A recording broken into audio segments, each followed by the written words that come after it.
Sugatan ng isang online seller sa Iloilo City matapos siyang bugbugin ng lalaking bumili sa kanya ng jacket. At isang babae naman ang sugatan sa pamamaril sa computer shop sa Bacolod City. Saksi, si Adrian Prietos ng GMA Regional TV.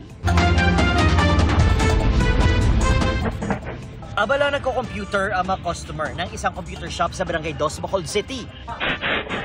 Maya-maya pa, nagulat na lang ang lahat ng nasa computer shop nang may narinig na putok ng baril. Napag-alaman na lang na may tama ng balang isa sa mga babaeng customer. Hindi na nahagip ng CCTV camera ang gunman. Nadala naman sa ospital ang biktima na patuloy na ginagamot. May person of interest na ang pulisya sa krimen. May initial pa nga information, may naghambal nga base kuno sa utang, pero hindi man nila ma-confirm yet. So ginaulat na lang natin na mag-ayo yet ang kwan kay para maka-interview kami. Sa kuha naman ng CCTV video sa Barangay Tabok, Subaharo, Iloilo City, makikita ang isang lalaki na hinahabol na ng isa pang lalaki.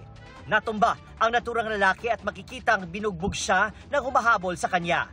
Maya-maya, umalis ang nambugbog na lalaki at may isa pang lalaking lumitaw sa video na sumabay sa kanya.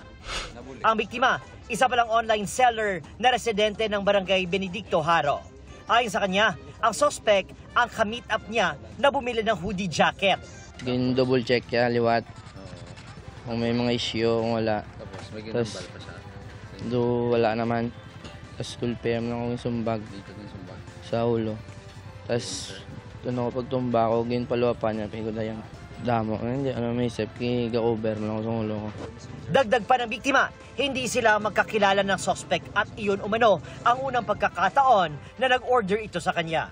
Nagtamo ng bukol sa ulo at gasgas ang biktima dahil sa insidente. Pinuntahan ng pulisya ang bahay ng inireklamong lalaki pero wala siya roon.